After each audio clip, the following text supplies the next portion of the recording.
Happy Friday, everyone. Hope everyone's having a great B-Sides experience. From my perspective, it's been very informational, and valuable to connect with folks in the security community. My name's Stefan Myroniuk. I've been working in the Calgary tech sector for over 20 years. I have experience in working with school boards, managed service companies, telcos, and a regulator. For the past 5 years, I've had the opportunity to work in the information security realm with a focus on enterprise risk management at the Real Estate Council of Alberta. So I'm currently working at the Real Estate Council of Alberta. I'm working also on a master's program in security risk management at the University of Leicester in the School of Criminology.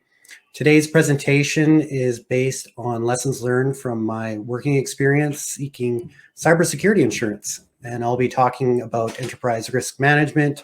Opinions are expressed or solely my own. They do not express the views of the Real Estate Council of Alberta. So let's get started. So today we're going to start off with 3 questions. And these are the 3 questions we're going to attempt to answer in the presentation. What are we protecting? What are our threats and risks to assets? And how do we align risk management to our insurance policies?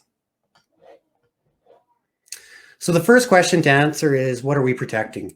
And we can answer that question by understanding what assets are in our organization. And so we've identified our assets in 4 categories or different asset types, if you will. And so the first one to look at is fixed assets. And typically these are long-term investments that we can, touch or point to. And as IT security professionals, we typically have our hardware inventories that may include desktops, laptops, servers, storage systems, firewalls, etc. Now, these fixed asset lists are up to date and well managed, so we have to continuously make sure that they're staying up to date. The second asset type is service assets. And so for these type of assets, we're going to look towards cloud services, utility services, services that support automation and business operation. So we look to our product owners or business owners to help us consolidate what are our service assets throughout the organization. And the third asset type is intangibles. Intangibles are assets that are hard to define and sometimes hard to understand our risks associated with intangibles. But intangibles could be things like people skills, brand, corporate culture, reputation, and so on. And so from my perspective, most companies might not have great business analytics or insights into their intangibles. And so it's even more of a challenge to evaluate our risks to our intangibles. The fourth type is digital assets, and I'm going to put this in bold here. So what are digital assets? What are we talking about? So we're not talking about Bitcoin or cryptocurrency in this scope. However, my one son tells me I need to invest in Dogecoin because Snoop and Elon are sending it to the moon, and that seems like reasonable investment advice from an 8-year-old. But please don't invest in Dogecoin. Yeah. So what are we really talking about? We're really talking about our data systems as information assets or information system assets. That's software coding, that's websites, that's intellectual property. And so warning, there may be some crossover between our service assets and our digital assets. And so what we need to think about is our service assets should really be the utility of that service. A digital asset is what drives the value of that utility. We value our data and we need to protect it. If data governance is a new concept for our organization, we will also have some challenges here. So let's say, we don't have data governance in place and we tell folks in our organization, hey, by the way, you're an information owner with the responsibility and the stewardship of your own data. So please provide me a list of information assets so I can do a risk assessment on. And they might look at us in a puzzled look. We need to overcome that. And so we need to work on potentially a data governance framework and maturing the organization in that regard. So classify information assets.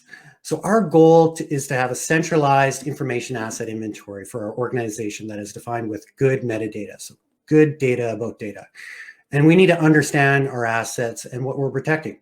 So we do this by working with information owners, business leaders to identify and review information assets. And we adopt a taxonomy, or a method of classification.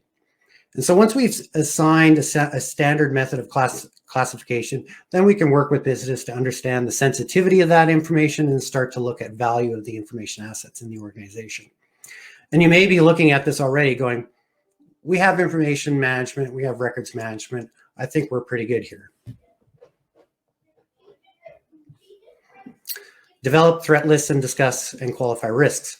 So we want to have a good understanding of what to protect and consolidating in terms of our information assets when we consolidate into a single inventory. So we can start to think about a threat risk assessment or a TRA. Do we have specific threats that target our organization or our industries? We may need to have discussions about risks to flush out our concerns about threats before we develop a threat catalog. We may need to consider using risk framework standards like ISO 27005, 31000, COSO, NIST 800.37, or potentially guidance from other sources, risk management, factor analysis of information risk, or FIRMA if we're doing business in Europe. Once we have that threat catalog, we can actually quantify the impact of the risk as being low, medium, high, or some sort of scale. We can do this by discussing how it will impact our business services, our property, and our people. And what's the likelihood of that risk occurring as well? So again, we're engaging our information owners, our business leaders to have these discussions. But the end goal here is really, we want to develop a top 10, a top 20, a top 50 risk registry. One of the challenges is having the right information to understand the multi-dimensional nature of risks. And so we need to understand the orbit and the universe the business works in.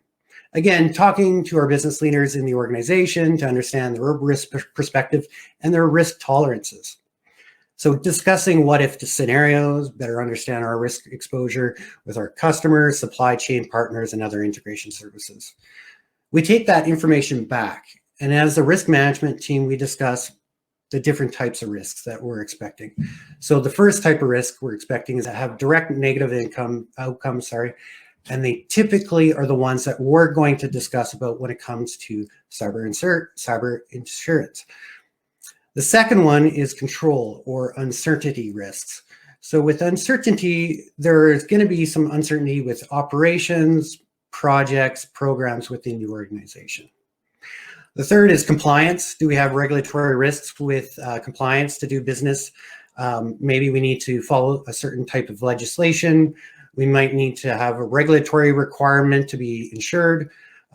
We might have a master service agreement that says we need errors and omission insurance or third-party coverage in our cyber insurance. Finally, do we have opportunity risks that may present financial benefits to the business? So if we invest in cybersecurity insurance or become ISO 27001 compliant, does that give us a competitive advantage in bidding in opportunities we might not have been able to bid before on? So that might open up the door for new business.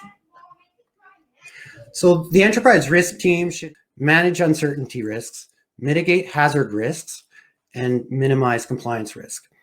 And so ideally at this point in the journey, we have a really good understanding of our cyber risks, and now we can define that in our risk registry.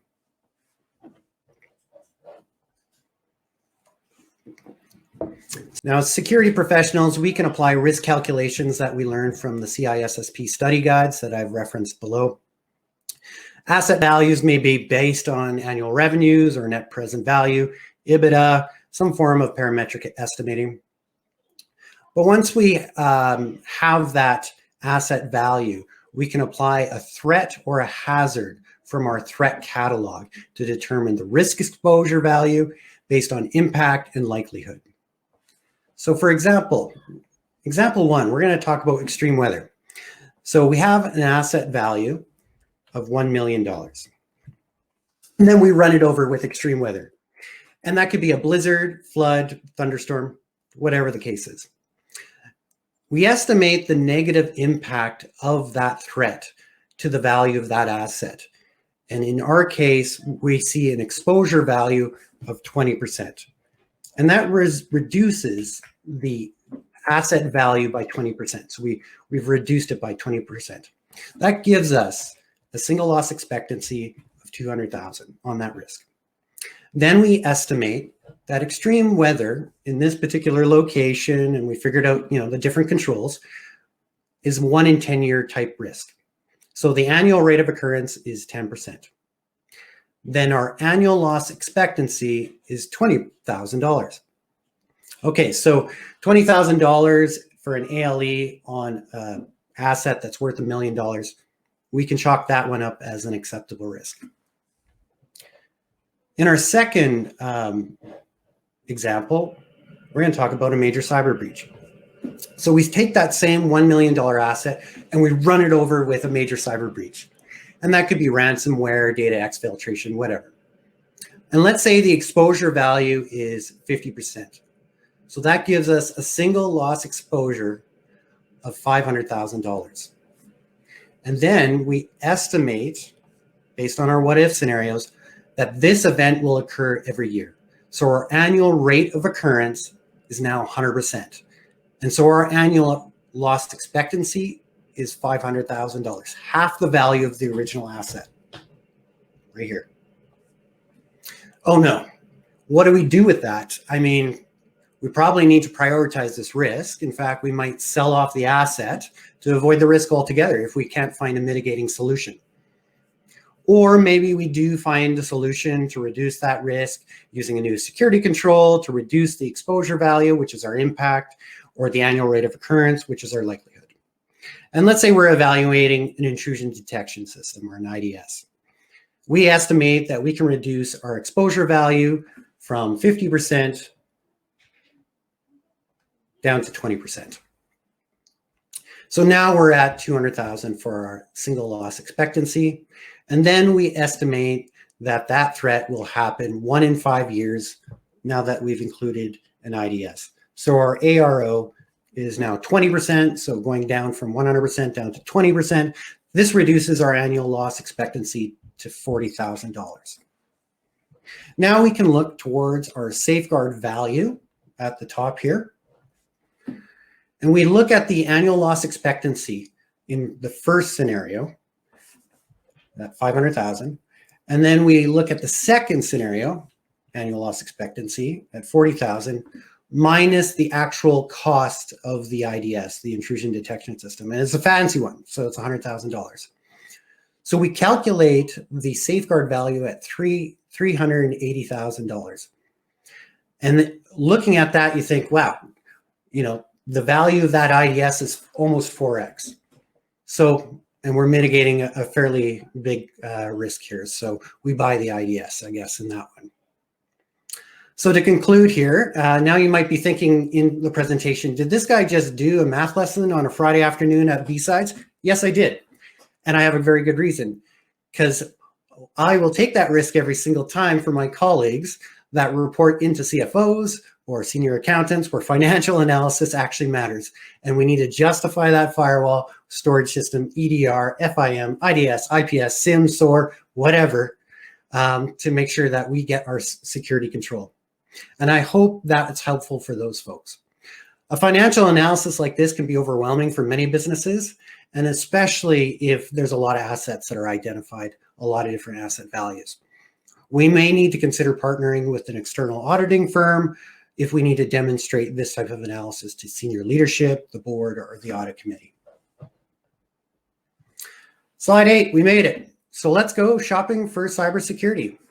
So where do we start? It's an interesting question. And here's an interesting article. This is from the Online Journal of Applied Knowledge Management about the invisible hole of cybersecurity insurance. And this is Gaffney 2020. Here's the abstract. Out of 44 major insurance companies in the US, 68% offer cybersecurity insurance, but only 26% market their services in a visible way, i.e. their company website. This article suggests that several of the insurance providers in the US don't provide comprehensive policies, and the insurance industry is still maturing products to address cyber risks. The article is limited to US-based companies, so companies in the UK, for example, may not have the same market outlook, but we may want to take this into consideration. Regardless, how do we understand the cybersecurity insurance landscape to ensure our top security risks or cyber risks are addressed in our policy? This is our challenge. Consider a licensed professional to be your guide and transfer some of that risk. An insurance broker who represents the consumer is the best way to search for insurance policies and that we want to meet our needs. Insurance brokers research coverages, terms, conditions, limits of liabilities, and price that is most suited to the organization's needs, and it's their job to find coverage. Someone might say to me, okay, of course, an organization like us has an insurance broker. Okay, moving on. It's also important to note insurance providers will be doing a risk profile against our organization. Insurance providers will look at the type of business, the number of staff, information security program, and the maturity of that, technology, MFA systems, cloud systems, backup procedures, disaster recovery, you name it. And they're also going to do a vulnerability scan on the organization's web assets, at least some of them. We'll talk about that. And so we're going to start filling out these applications with these different providers to get our estimates during the underwriting process. So we have to make sure that we have accurate information ready for these applications. We can leverage the information asset inventory that we did in the prior slides to answer some of those questions. We also need to take a closer look at our web assets to ensure our customer-facing applications, our web applications, our websites, our microsites, our DNS systems are all inventoried and secure. And what I mean by secure? Well, some of the insurance providers will be doing a vulnerability assessment against their web assets. It's an expectation that I would have against my insurance provider. So let's figure out all the domain names that are tied to the organization and start hitting them up with a vulnerability web scan. Things like Nessus, Scurry, Qualisys SSL Labs, and Samurai Web Testing Framework, or Samurai WTF. Shout out to Sean Marshall for his session yesterday.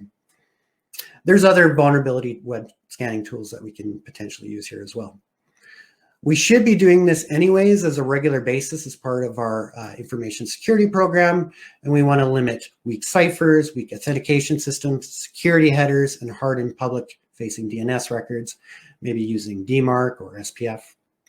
The goal is to harden as many web assets as we can in preparation for the insurance provider's assessment and limit the organization's risk score to ensure we have the best coverage for reduced premiums.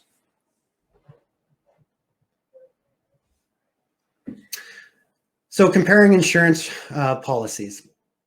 So this is kind of where we rely on our insurance broker, having discussions and negotiations with the insurance provider, getting the underlying details to the underwriting process.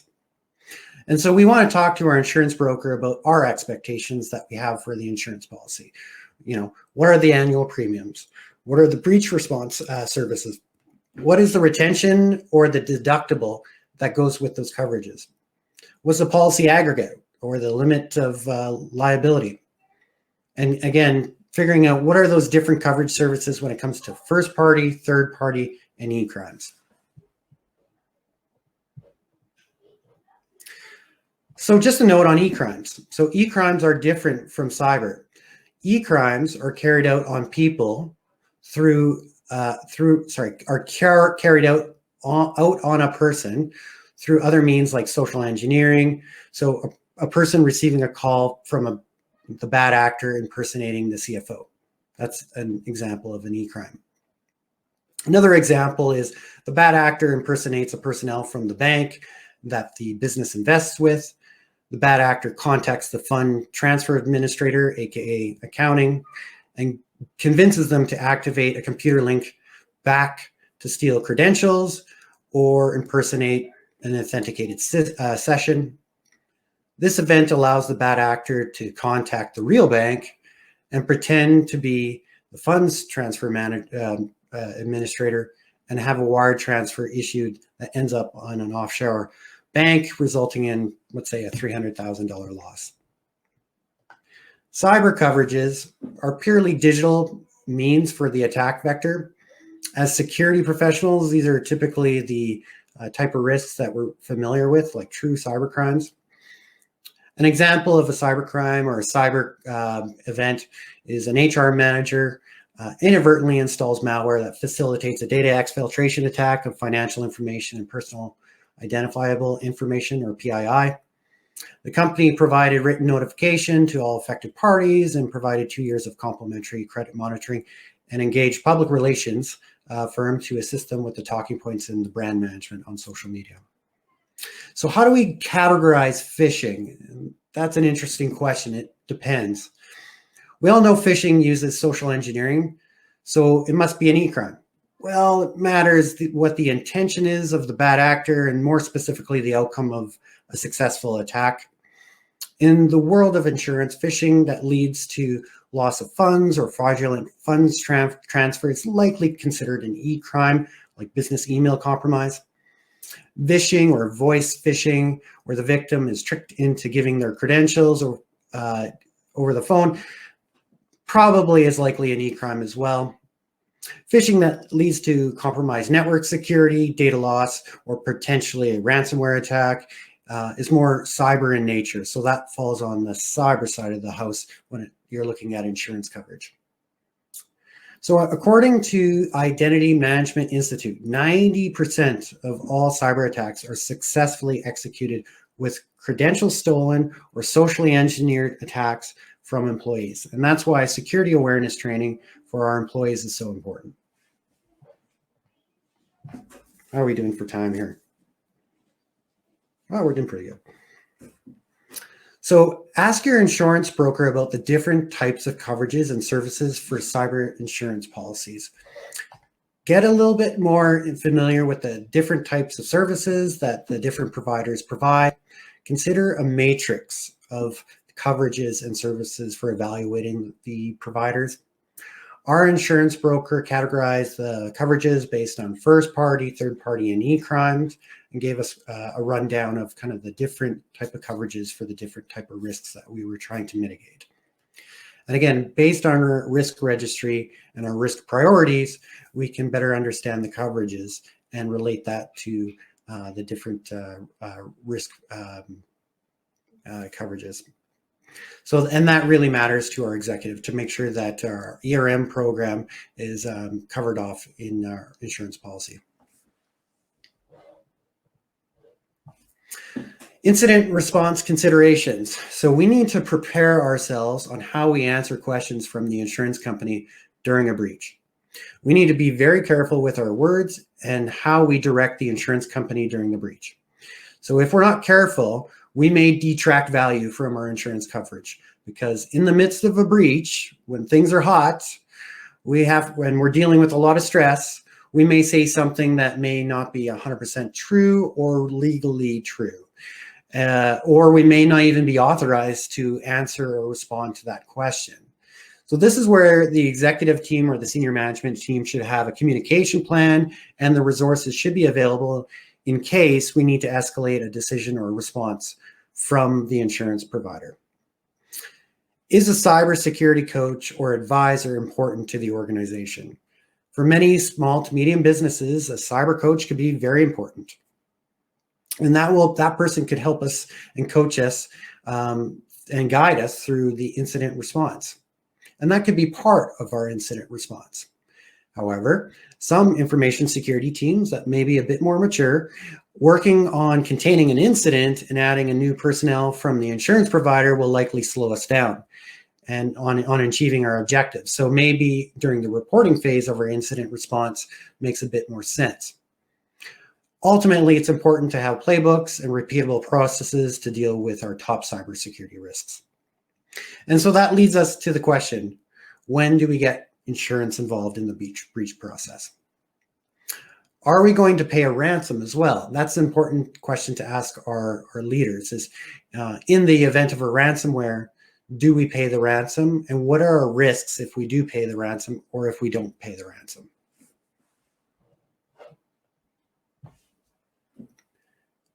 I don't work in the insurance industry. However, I have a colleague that I had a coffee with. He had told me this story about a business that went through a cybersecurity breach. My colleague walked me through the story with details. I made notes. He used rounded numbers. So please take that into account for this story. So small to medium businesses that revenues $20 million per year has a phishing breach that leads to over 20,000 customer records or PII exfiltrated. The leak occurs for compromised account for weeks, and unfortunately an Excel file with customer data gets out. The bad actor emails the business a ransom of approximately 140,000 US dollars, that's equivalent in cryptocurrency. The business values their customers, their brand, and contacts their cyber insurance company and provides them the information. A cyber coach gets involved and assesses the options and gives them kind of, lays out the different risks and different ways to address. The summary of this, or the short conclusion of this, is the business ends up paying the ransom, and did not make a claim, which was fairly interesting to me. So, and just a quick summary of their insurance policy: they did have $2 million in coverage, so that was their limit. Their annual premiums were $12,000. And $10,000 in retention or deductible fee for cyber extortion, which was in this case the type of event. And so one might conclude 140,000 is not too bad. That's about $7 per PII record, and that cost wasn't too much. End of story. But really, the story keeps going. The residual costs end up being over $1.1 million to deal with damages from legal fees, administrative claims, professional fees from doing a cybersecurity assessment, and then they implemented multi-factor on several systems with sensitive data. So that adds up to the residual fee of $1.1 million. So the moral of that breach story is expect residual costs for a major cyber breach, well beyond what the insurance provider will cover. And also think about, obviously the staff time to respond and any other potential reputational value or other things that we can't quite measure will be part of that. So just going through this, do we have an understanding of the residual breach costs? Do we have the appropriate coverages to reduce some of those costs? And is even making the claim worth it for specific scenarios? So I hope we addressed the questions today. So again, what are we protecting? It's really about that asset management, asset identification. What are our threats and risks? Again, a really comprehensive threat risk assessment, or a TRA. And then how do we align cyber risks to insurance? And again, taking that, enterprise risk management risk registry and comparing it to the policy and having a licensed professional to guide us. These are my references, and if you need to contact me or would like to contact me on social media, this is my my LinkedIn profile, and that's a link to me. I have not been able to see the chat, so I'm just going to catch up here. If there's any questions, feel free to throw them in the chat or in the Q&A. But thank you for everyone's time today, and really thank you to B-Sides for giving me the opportunity to present today, and thanks to James and his team for putting this together. I know putting together a conference like this is a lot of work, even a virtual one like this. So thank you, everyone. Is it ethical for an insurance company to scan an environment without consent? Great question. I guess vulnerability scans are pretty commonplace these days.